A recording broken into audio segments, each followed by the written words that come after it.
Many of you have heard of the adrenal glands, but don't know what they are or what they do in the body. And I've been talking about heavy metals, and heavy metals can have a big impact on our adrenal glands. But what exactly are the adrenal glands and what do they do in the body? Today on Ask Dr. Gill, I want to talk about the adrenal glands, what they do, how they work, what can affect them and help them, and what causes them to get out of balance. So stay tuned.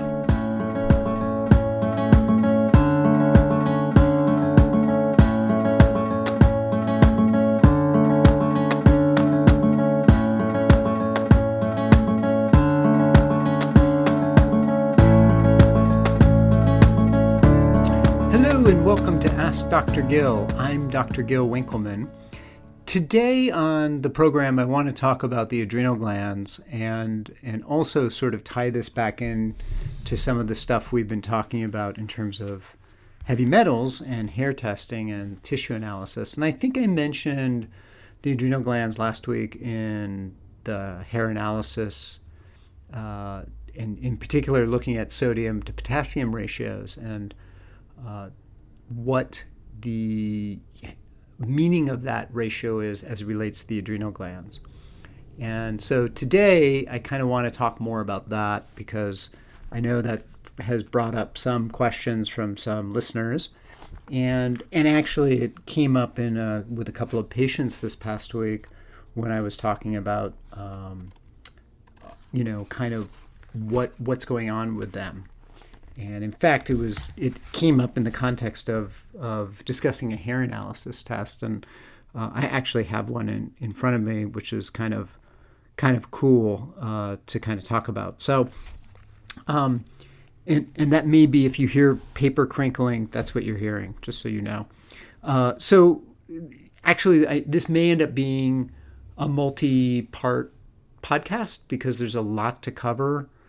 And, we may just continue it. I'll cut it off and then continue it next time. So just be warned. We'll see how it goes. But so let's talk about the adrenal glands. They're really kind of an interesting organ in the body. And they sit on top of the kidneys, which is where the name comes from. Ad meaning above and renal meaning kidney. So adrenal. And they perform multiple functions in the body. But the big piece to them that I would say is that they're kind of like the field marshal for the body from a hormonal perspective. So the brain has functions that it will inform the pituitary gland, which is kind of the master gland potentially in the brain, which sends signals to various parts of the body, in particular to the adrenal gland. And then the adrenal gland will then signal other parts of the body what to do. And in this construct, it's almost as if there's the brain and the body, and then they communicate with one another. So the adrenal gland is kind of like the general or the field marshal for the body, and the pituitary gland is the sort of servant of the brain. It's way more complex than that because there's actually loops coming back and forth, and I'll talk about that in another podcast at some point in terms of heart rate variability. So for now, let's talk about the adrenal glands, though. So what do the adrenal glands do? Well, the adrenal glands are responsible for a number of systems in the body that you probably know about, but haven't really attributed that function to this tiny little gland. And in particular, there's adrenaline production, right? So adrenaline is produced by the adrenal glands, and adrenaline is actually norepinephrine and epinephrine in the body. So, and the adrenal glands, in response to whatever it is, produces adrenaline, norepi, and epinephrine. And that gives us the ability to face the situation, either to fight or to run away. And that's often in textbooks is referred to as a fight or flight response. So with a lot of the mental health situations that I work with, that is really engaged with a lot of the patients that I see. So in particular, any kind of abusive situation, reactive attachment disorder usually has abuse associated with it, for example. Those kids are living in fight or flight mode. And so it's like their adrenals are always on. And so this is sort of the body kind of, you'll see like potentially more frequent bowel movements or no bowel movements, one or the other. And, metabolism can be really, really high. But in general, the person is in an agitated state all the time. Now, I have patients who come to me who don't recognize that they're in an agitated state. But physiologically, they're agitated. They're in what we'd call sympathetic dominance. So that's kind of the fight or flight mode. And on my website, there is an article on heart rate variability, and you can actually get to it by going to Ask Dr. Gill, AskDrGil.com. And on the top under treatments, there's HRV training. If you mouse over treatments, there's a pop-up that says HRV training. In that article, I put together a table of the autonomic nervous system function. And the autonomic nervous system, and this is controlled in part by the adrenal glands. So this is where the adrenal glands sort of match over with the nervous system, and in particular with epinephrine functions. So the epinephrine can drive sympathetic stimulation of the nervous system. And so there's a chart on there that you can look at in terms of what happens. And heart rate increasing is part of that. Now, bear in mind that this is only one of the inputs, the adrenal glands, into the autonomic nervous system. So there's multiple issues that go on with that. And there can be issues in the autonomic nervous system that are showing up that have nothing to do with the adrenals and have more to do with either heart rate issues, brain issues, or the combination of the two. So you can't always say, oh, well, my heart rate's always up, that must be an adrenal issue. There can be other factors, as an example.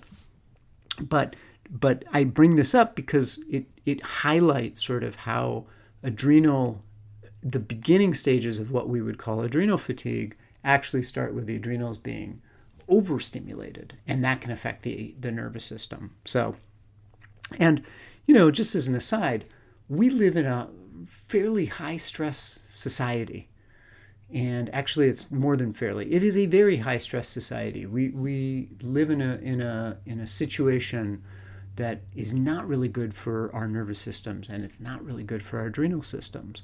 And so it's sort of we're always going into this sympathetic state, and we don't have time to sort of slow down and sort of take it easy. So that can also kind of go the other way. That can stress our adrenals out as well. So being in a sympathetic nervous state, that can put pressure back on the adrenals. So from that, now I want to talk about some of the other functions in terms of the adrenal glands. So one of the things that the adrenal glands does is it produces cortisol in terms of blood sugar regulation. So oftentimes when you're in a stress state, you will produce too much cortisol, and so that can throw your blood sugars off. And this is the link between stress and diabetes, by the way, and stress and immune suppression. And this is kind of where it's happening, physiologically speaking. The other two functions that I look at in terms of the physiology of what's going on with a patient is how are they doing with sex hormones. So either that could be libido, and particularly with men, it would be libido, as well as how well a woman's menstrual cycles, what the menstrual cycle is like. Do they have high levels of premenstrual tension? Is their cycle regular? So the adrenal glands help that to a certain degree as well. And then finally, the urination issues can show up with adrenal issues as well. So urgency and frequency, in the absence of a urinary tract infection, can actually be caused by adrenal stress. And one of the common ways that I see this with kids in particular, but I do see it with adults as well, is when they go to bed, even though they've urinated before they go to bed, they immediately feel like they have to go again.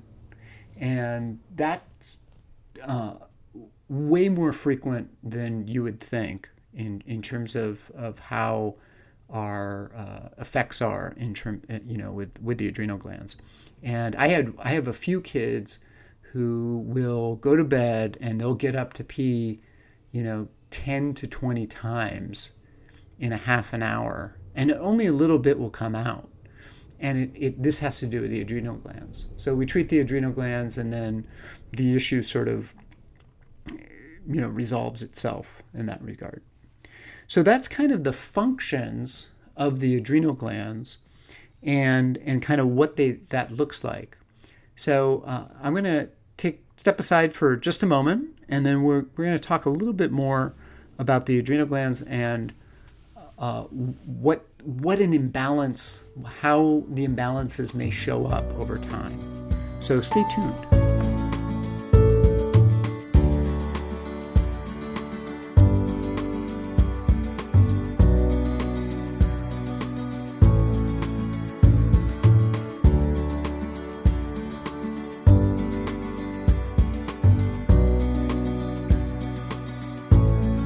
Okay, welcome back. I'm Dr. Gil Winkleman, and this is Ask Dr. Gil. If you, by the way, have a question at some point, feel free to send an email. The address to send it to is info, I-N-F-O, at askdrgil.com, askdrgil.com. And you can also go on the website and check out articles that I've written about many of the topics. And if there's a topic you want to see covered or hear covered, please let me know, because I'm always looking for new topics and new insights. And yeah, that sounds good. So we've been talking about the adrenal glands, and so kind of I want to talk a little bit about what the stages of alarm or resistance to the adrenal glands will happen. And it's it's kind of something that happens over time, that's gradual. And in terms of your ability to heal, I think that the adrenal glands are one of the toughest parts of the body to improve. And what I don't know, and I mentioned in the first part of the program that we live in a really stressful society. So we live in a society in the United States, at least, that is very much go, go, go, go, go. And in other parts of the world, even in developed countries, such as Spain and Italy, as an example, or southern France, they take siesta. And there's something about that is very helpful and healing for our bodies. So, but in the United States, that we don't do that. Even in the warmer parts of the country, it's sort of frowned upon to take that kind of time off. And we don't really take enough vacation. So the adrenal glands, really the best treatment for them is rest. And for many of us, you're probably thinking, well, there's no way I can take any time off from work, and that may be, I'm not criticizing and I'm not judging. I'm just saying there's a reality in terms of what we live in makes it difficult to treat it. And I haven't actually spoken to colleagues in other parts of the world about this. I have a few colleagues in Europe who lament the treatment of adrenal glands. And mostly they're in Northern Europe, these colleagues. But I suspect that in other parts of the world, you just don't see these problems. You see different problems that show up And as a quick aside, I've actually noted, talking to some of my colleagues in Arizona, like they see things that I never see here in Portland. I mean, in terms of, conditions and so forth. And where we live affects our health, and what kind of society affects our health. And the adrenal glands are a big part of that. So they're about helping us regulate our lives in a lot of ways. So some of the things that you hopefully can do as far as helping the adrenal glands is to avoid sugar is probably the biggest one, because that puts a lot of stress on the adrenal glands, and it will wreak havoc in terms of energy production and cortisol release. So that's one of the things that I highly, highly recommend if you have an issue, whether it's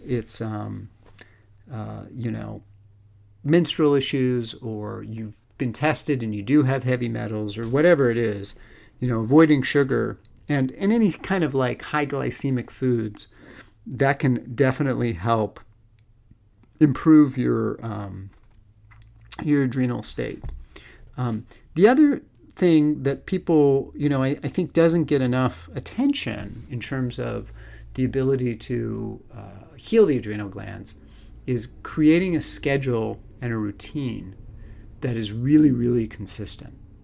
So going to bed and waking up at the same time every day, eating meals at the same time every day, taking time to have a relaxing meal and taking time to chew your food, for example, and sit down and enjoy your family, not, grabbing fast food and eating it in your car as you go from point A to point B, creating that structure and, if you will, sanctity around sort of the day in our lives. And I think that because of the fast pace that we live in, there's an element of that kind of sounds boring, but boring is what allows the adrenal glands to heal. So one of the things that I've noted in terms of what can happen with the adrenal glands is that for some people, when there's adrenal fatigue, you would think that sleep would be easy, like you would be able to sleep well. But what I'm actually saying is that people who have adrenal issues have trouble either falling asleep or staying asleep. And I suspect it has something to do with cortisol levels, and that is somehow affecting melatonin.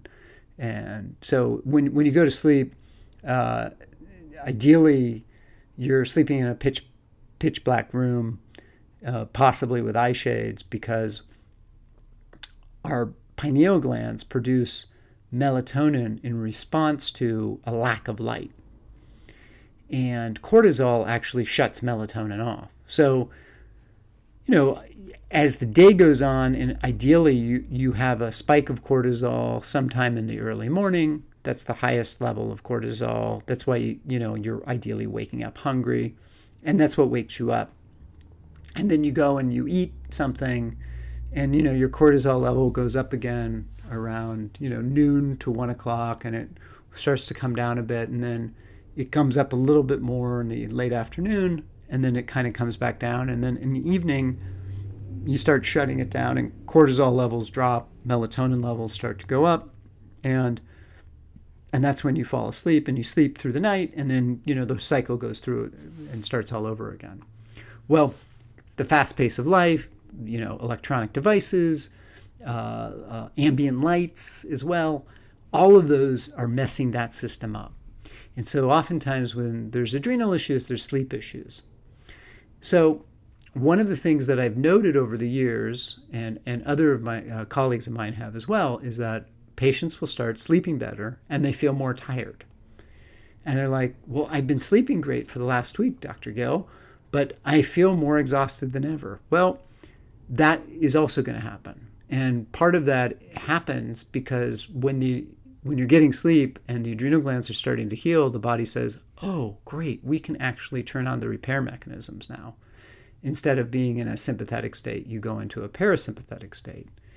And so if the sympathetic state and the adrenaline state is fight or flight, the parasympathetic state is rest and resurrect, rest